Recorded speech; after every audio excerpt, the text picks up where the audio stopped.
Eh bien, on se croirait dans un combat de catch. Eh bien, bienvenue à Point de Rupture.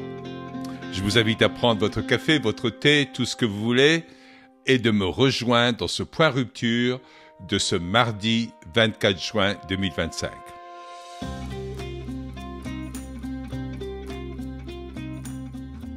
Bon, oui, comme je vous disais, on se croirait dans un combat de catch. Je vais vous dire pourquoi je compare tout ceci à un combat de catch. Vous savez, ce qu'il y a de spécifique dans le combat de catch, c'est que on sait que tous les dés sont pipés, que tout est prévu d'avance, que tout est organisé, que les coups sont vrais parce qu'ils se font quand même mal, mais en même temps, ils sont pas tellement vrais parce qu'avec des coups comme ça, ils pourraient s'assassiner, ils pourraient se tuer.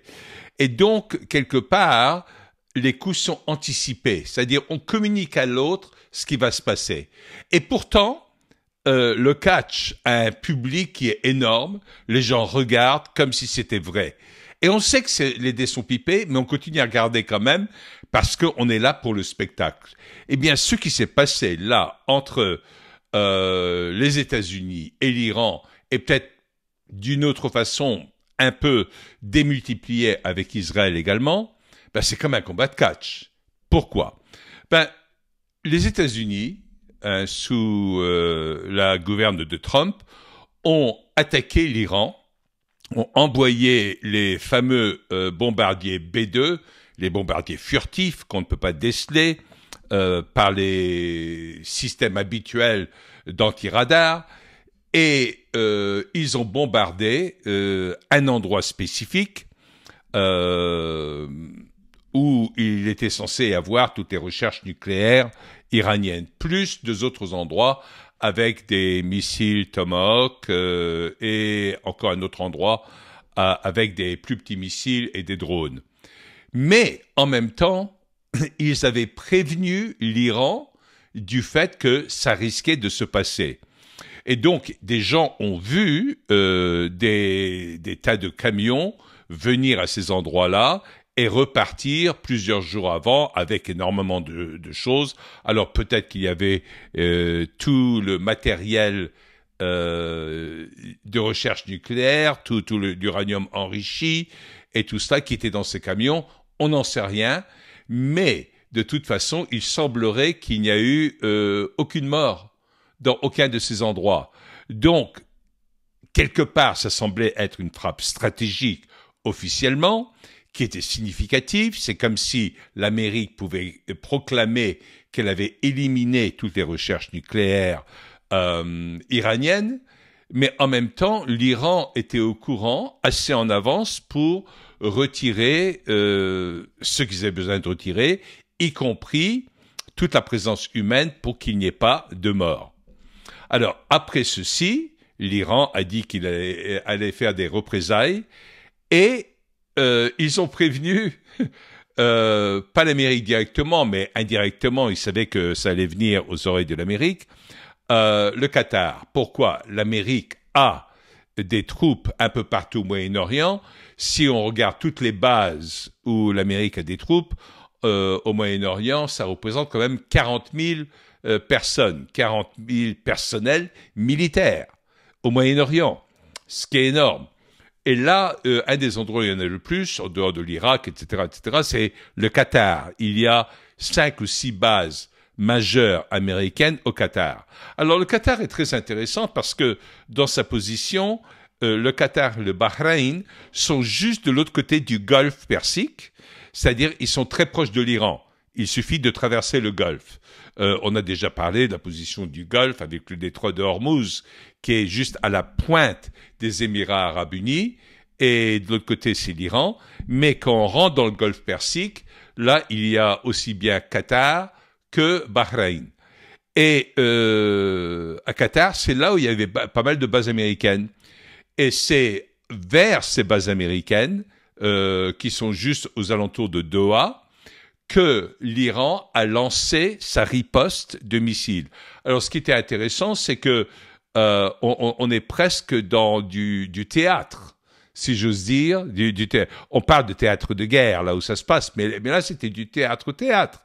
Parce que les Américains avaient lancé 14 bombes, l'Iran riposte avec 14 missiles, exactement. Et ils avaient prévenu Qatar auparavant qu'ils allaient le faire. Donc, ça a permis à Qatar et aux forces américaines de se préparer, ce qui a fait que tous les missiles ont été interceptés au-dessus de Doha. Il y a eu des explosions autour. Ça a été filmé, ça a été retransmis dans la télévision iranienne auprès de la population. Donc, l'Iran, quelque part, sauve la face dans le fait de dire « on a réagi ». Mais en même temps, il n'y a pas eu un seul mort. Du côté américain, c'est une intervention aussi bien en Iran que par la suite, où il n'y a pas eu un seul mort américain. Et pour ça, c'est très important du côté américain parce que dans le fait de ne pas plonger l'Amérique dans une nouvelle guerre, il s'agissait surtout de la mort potentielle de troupes américaines. Et donc, quelque part, tout ça, ça s'est fait comme il le fallait. Maintenant, il faut comprendre la position de Qatar.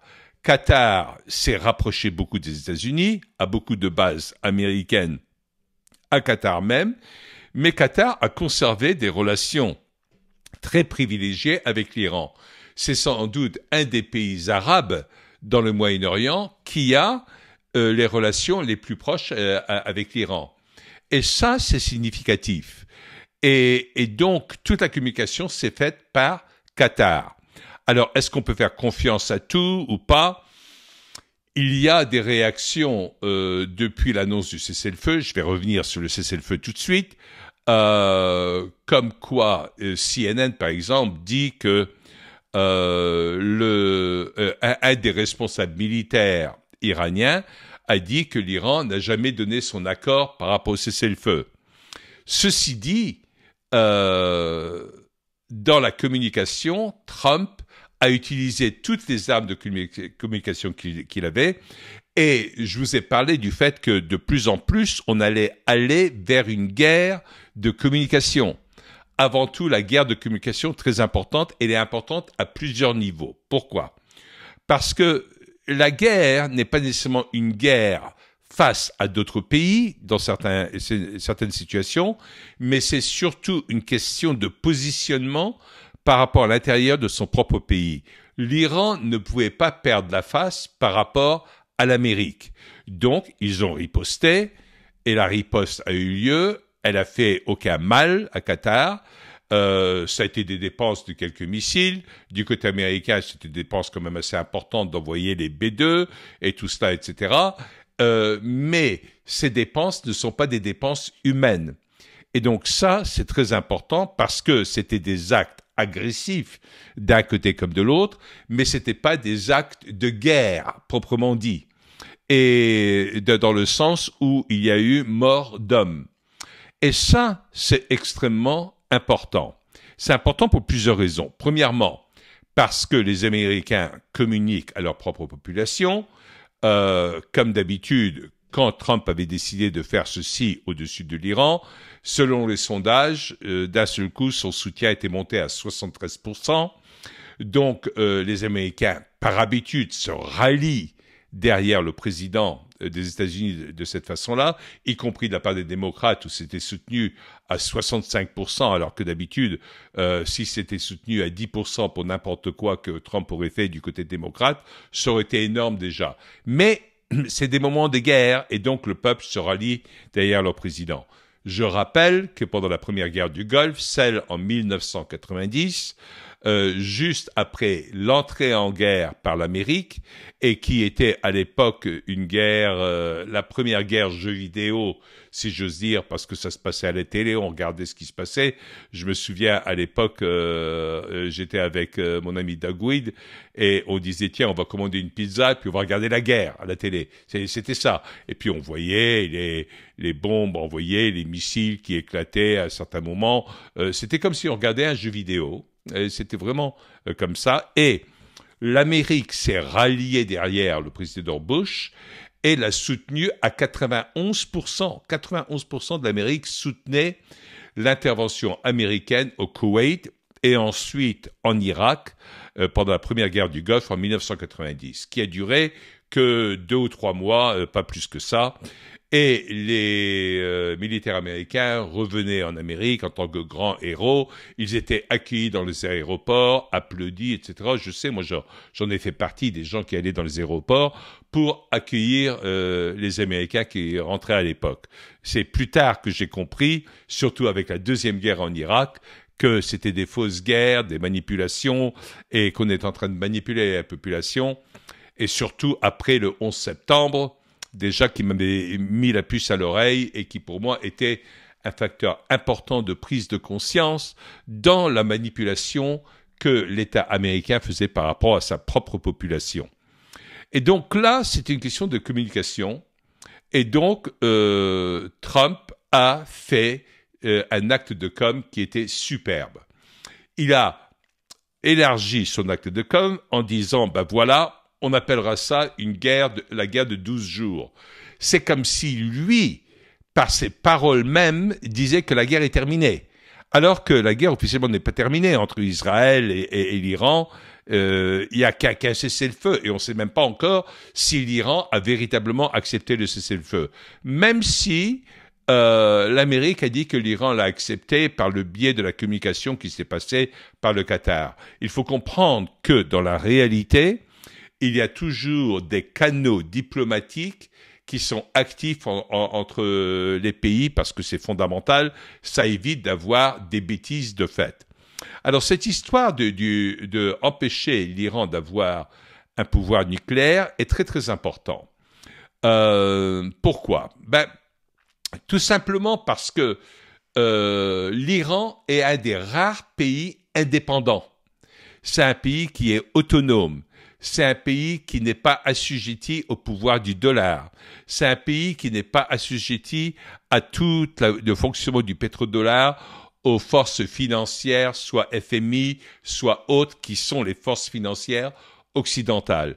Donc c'est un pays qui montre encore plus son indépendance par rapport à l'Occident, par rapport aux pouvoirs financiers occidentaux, que la Libye.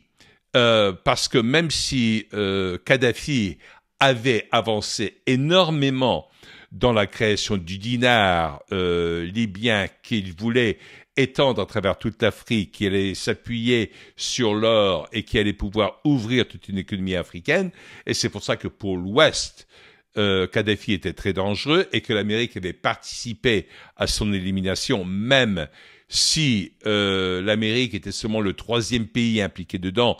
Les 2 premiers pays étaient de loin la France et l'Angleterre. En ce qui concerne la Libye était un pays qui était bien plus petit, aussi bien en termes de population que d'impact économique autour d'elle, etc. Alors que l'Iran est un grand pays. N'oublions pas qu'en termes de population, l'Iran, c'est le 17e pays au monde, loin devant la France en termes de population. L'Iran a environ 92 millions de personnes. En termes de taille, l'Iran fait 2 fois la taille de la France. En termes de superficie, il fait à peu près la moitié de l'Union européenne en termes de superficie. Donc c'est un grand pays. Ce n'est pas quelque chose que l'on peut ignorer. Et c'est pour ça que je pense que Trump était parfaitement conscient, même que l'Ouest était parfaitement conscient, du fait qu'une guerre prolongée entre l'Iran et Israël allait anéantir Israël. Israël a commencé à cacher tout ce qui se passait, à cacher tous les bombardements. Ils interdisaient aux vidéos de sortir sur ce qui se passait. Mais selon pas mal de dires, est-ce que je peux les prouver ? Non, je ne pense pas pouvoir les prouver. Mais si je dois me baser sur certaines sources quand même assez fiables, Israël était en train de prendre une sacrée raclée de la part de l'Iran. Israël cherchait à dire que l'Iran ne savait pas viser ou envoyer tous ces missiles là où il le voulait. Ils ont quand même frappé le quartier général du Mossad, ils ont frappé le ministère de la Défense, ils ont frappé la plus grande réserve d'énergie pétrolière et de gaz à Haïfa. Ils ont frappé le port d'Haïfa, qui est le plus grand port israélien. Et il semblait qu'ils pouvaient envoyer les choses où ils le voulaient. Et c'était la première fois de l'histoire où le soi-disant dôme de fer, et puis avec les autres systèmes de défense anti-aérienne d'Israël, était pénétré. Et ça, c'était très important. Ben, pourquoi? Parce que jusqu'alors, Israël avait été attaqué un peu par Hezbollah, par Hamas, par les Palestiniens, mais c'était pas une armée, une organisation, un savoir-faire, une puissance intellectuelle comme l'Iran. Je ne suis pas en train de chercher à amoindrir la puissance intellectuelle palestinienne, ni Hezbollah, ni Hamas, ne me faites pas dire ce que je ne dis pas, mais il y a quand même, à titre de comparaison, la puissance iranienne est extrêmement importante. Israël, en termes de population, fait 1/10 de ce que fait l'Iran. Donc, une guerre qui allait se prolonger allait inévitablement aller dans le sens de l'amoindrissement d'Israël. Et pour moi, ça, c'était très inquiétant, parce que je ne pense pas qu'Israël avait la bombe atomique, et je ne pense pas qu'elle était proche de l'avoir, même si l'Amérique disait que c'était le cas. Alors peut-être que ça l'était. On peut pas prouver certaines choses, mais quand il y a un déséquilibre entre deux pays, et il y en a un qui a l'arme nucléaire, le pays qui a l'arme nucléaire a l'ascendant et est capable de faire une grosse bêtise. Moi, ce qui m'inquiétait le plus dans le conflit irano-israélien, c'est que Israël, acculé et se sentant en train de disparaître de la carte, allait chercher à appuyer sur le bouton nucléaire contre l'Iran. Et là, après, ça pouvait déchaîner une troisième guerre mondiale et une catastrophe sur tous les plans. C'est pour ça que je pense que quand l'Amérique a bombardé les lieux, les Américains savaient qu'il n'y avait pas d'éléments radioactifs là où ils avaient bombardé, parce que sinon, il y avait ce risque également de radioactivité qui allait pouvoir aller dans tous les sens. Et ça, il faut comprendre ce qui peut se passer. Quand même, le Moyen-Orient, par rapport à des pays comme la Russie ou la Chine ou les États-Unis, qui sont des grands pays avec des grandes surfaces, le Moyen-Orient, en dehors de l'Iran, c'est un mouchoir de poche.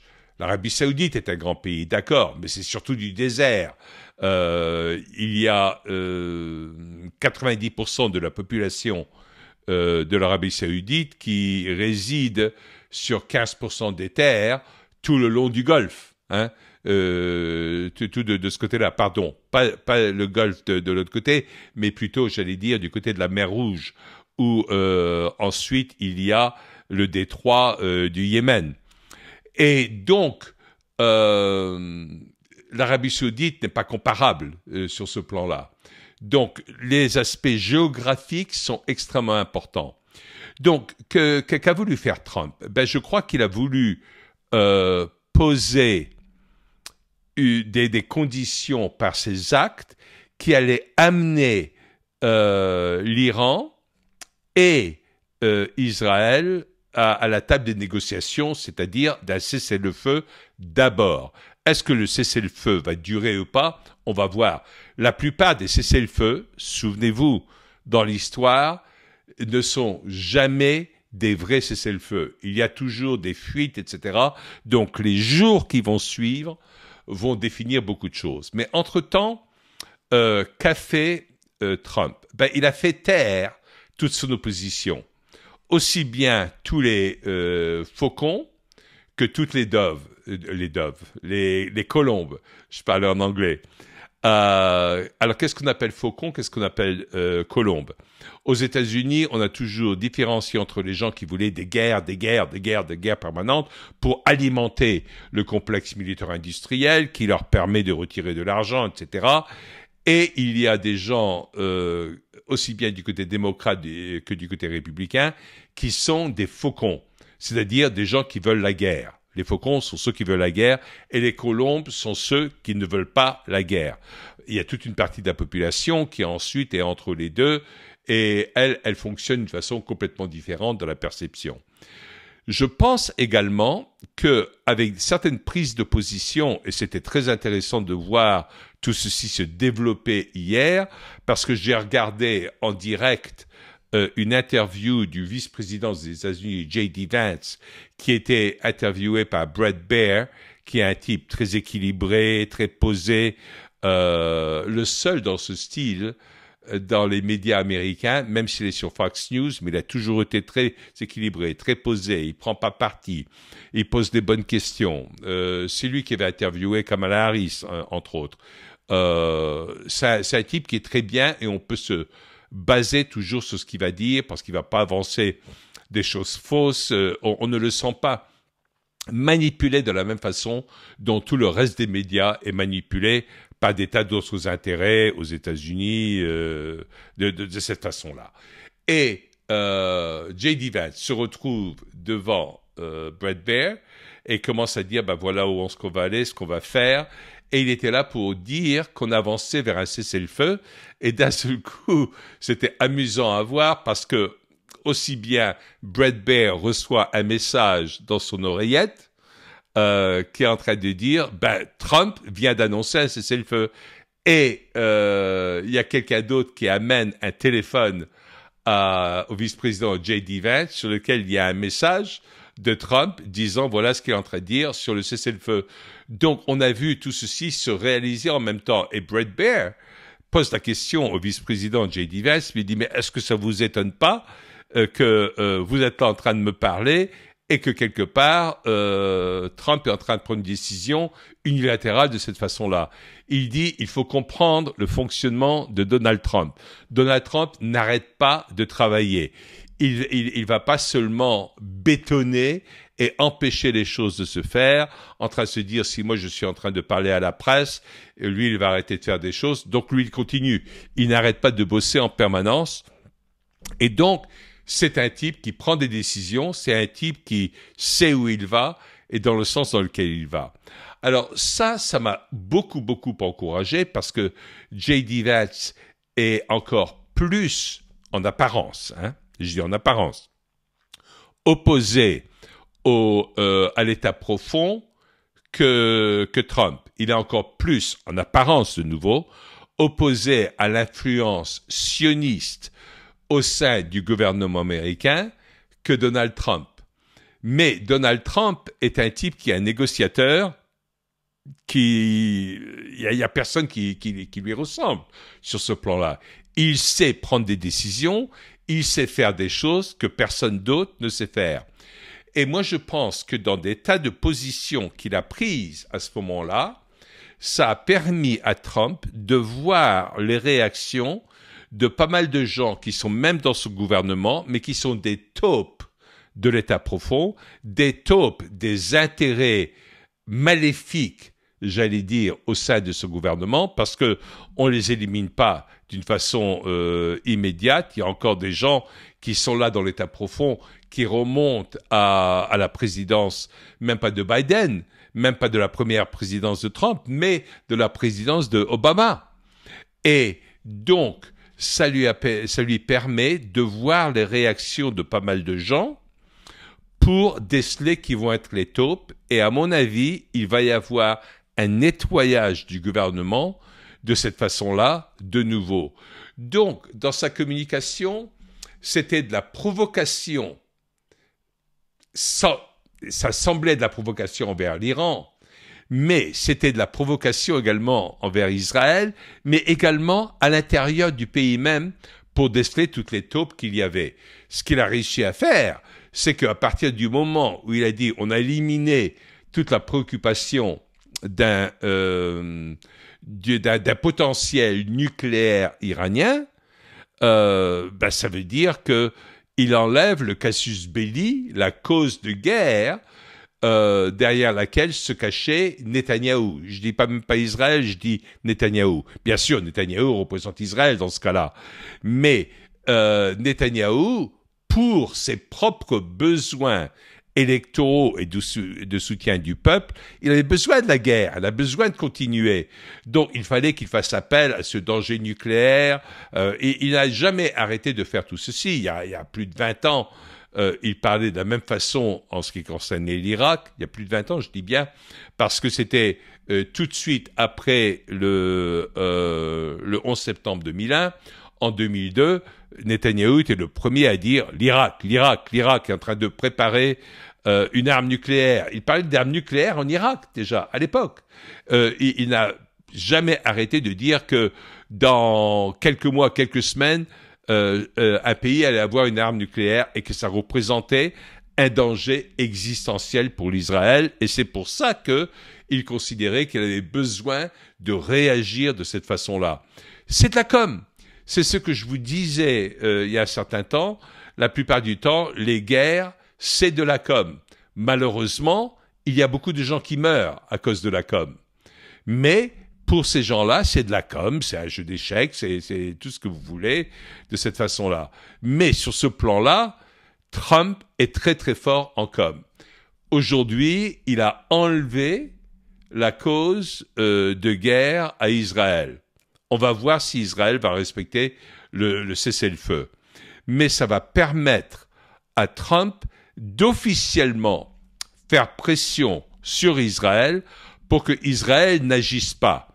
Comme les États-Unis sont en communication bien plus ouverte avec Israël qu'avec l'Iran, les cassures de cessez-le-feu par Israël seront bien plus remarquées par les États-Unis, et les États-Unis vont pouvoir mettre davantage de pression sur Israël. Est-ce qu'ils le feront ou pas? L'avenir nous le dira. On ne sait pas exactement s'ils vont le faire, mais ils vont agir de cette façon-là. Maintenant, par rapport à l'Iran, est-ce que les États-Unis vont continuer à passer par Qatar pour communiquer avec l'Iran, ou est-ce qu'il va y avoir une ouverture plus grande de la communication avec l'Iran? Je le crois. Je crois que la communication va être rétablie entre les États-Unis et l'Iran, et surtout parce que je maintiens que derrière tout ça, la seule façon pour amener une paix durable, ça sera pour faire renaître toute cette idée que j'évoquais il y a quelques jours en 13 points, du fait que Trump voulait une ouverture d'un genre de nouvelle route de la soie, mais surtout, mais pas concernant la Chine, parce que Trump cherche à isoler le pouvoir de la Chine sur le plan économique, parce que selon lui, la Chine a besoin d'être affaiblie sur le plan économique, mais à partir de l'Inde, l'Iran, le Pakistan, tous les pays du Moyen-Orient, tous les pays arabes du Moyen-Orient, y compris Israël, et jusqu'à l'Europe, pour que de nouveau, il y ait un certain renforcement de cette façon-là. Et Trump est parfaitement ouvert à ce qu'il y ait un rapprochement de la Russie et des pays européens. Pas nécessairement entière ni quoi que ce soit, mais qu'il y ait un rapprochement quand même. Et la seule façon de faire tout ceci, c'est de l'amener par des accords multilatéraux sur le plan des intérêts commerciaux de chaque pays qui permettraient, par le commerce, d'avoir des intérêts où tous les pays allaient pouvoir œuvrer dans le sens de leur propre intérêt, mais en respectant les conditions des autres, où la paix serait une des conditions pour ouvrir des relations commerciales, et pas le fait de chercher à établir la paix par un décret ou par un genre de traité de paix quelconque. Parce que s'il n'y a pas un gagnant-gagnant sur le plan commercial derrière, les traités de paix inévitablement vont être renversés par des aspects commerciaux.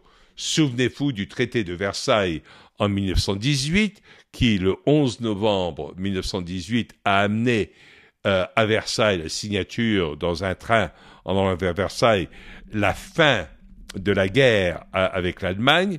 la signature de l'armistice à cette époque, c'était tellement déséquilibré qu'inévitablement, l'Allemagne allait être obligée de se réarmer, et c'est ce qui s'est fait.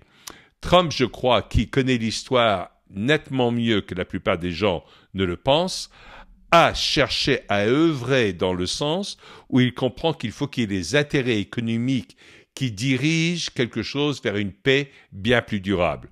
En ce moment, il y a beaucoup de gens qui sont en train d'admettre le fait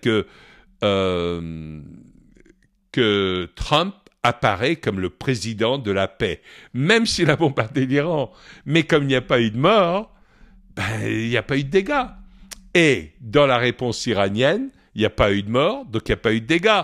C'est un peu comme dans les grands combats de catch, ils se tapent sur la figure, ils s'envoient dans tous les sens, on a l'impression qu'ils sont en train de se massacrer, après ils se lèvent et ils se serrent la main et ils se disent c'était un bon combat, c'était bien, on s'est fait un peu mal, mais on savait que les dés étaient pipés, que ça allait se passer de cette façon-là, donc il n'y a pas un problème, on a créé un bon spectacle pour tout le monde et tout le monde est content par rapport à tout cela. Ce qui m'inquiète encore en ce moment, c'est les médias. Parce que pour les médias, quand il y a une guerre, ils se lèchent les babines. Parce que quand il y a une guerre, il y a des choses à couvrir, il y a des choses à faire, et il y a des clics. Les gens vont aller sur les médias, vont aller regarder. Et les médias, ça c'est leur intérêt économique. Pour eux, la guerre est un intérêt à couvrir. Et ils ne sont pas comme vous et moi, et c'est pour ça que nous, les médias alternatifs, on est vachement plus importants pour la paix dans le monde, je crois, parce que nous, on veut la paix. Là, avec le résultat de tout ceci, même si c'est un cessez-le-feu, est-ce qu'il va durer ou pas? C'est une bonne chose. Il y a des gens qui arrêtent de mourir de tous les côtés, et ça, c'est une très bonne chose. Donc, moi, je me réjouis des résultats immédiats de tout ce qui s'est passé dans ce genre de situation. J'espère que vous aussi. J'attends avec grande impatience toutes vos réactions dans le fait de vous abonner, de liker, mais surtout de partager ça avec d'autres personnes et de nous faire des commentaires sur tout ceci parce que nous apprécions énormément tous vos commentaires. Moi, je trouve vos commentaires extrêmement positif. Et j'allais dire, c'est que je ne vous invite pas seulement à commenter parce que vous avez quelque chose à dire, mais je crois que c'est votre devoir de commenter et de montrer que il y a une volonté par la population profonde de dire ce qu'elle a à dire et de le poster, et ça restera éternellement sur nos chaînes. Tous vos commentaires, on ne les efface pas, on les garde là. Éventuellement, les seuls qu'on va effacer, ce sont des bots qui font du n'importe quoi, mais pas du tout par opposition, parce que même si les gens ne sont pas du tout d'accord avec ce que j'ai à dire, je vous invite à le dire.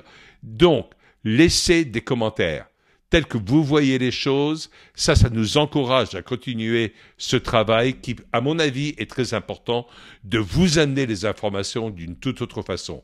Invitez d'autres personnes, partagez ceci avec d'autres personnes pour que davantage de personnes découvrent ce que nous sommes en train de faire sur Point de Rupture. C'est ce que nous cherchons à vous amener. Pour nous, dans Point de Rupture, c'est une collaboration qu'on a avec vous. C'est pas seulement nous qui sommes citoyens et journalistes, mais chacun d'entre vous, vous êtes citoyens et journalistes en laissant vos commentaires sur tout ce qu'on a à dire. Et je vous dis à demain à 19h de nouveau pour le prochain Point de Rupture.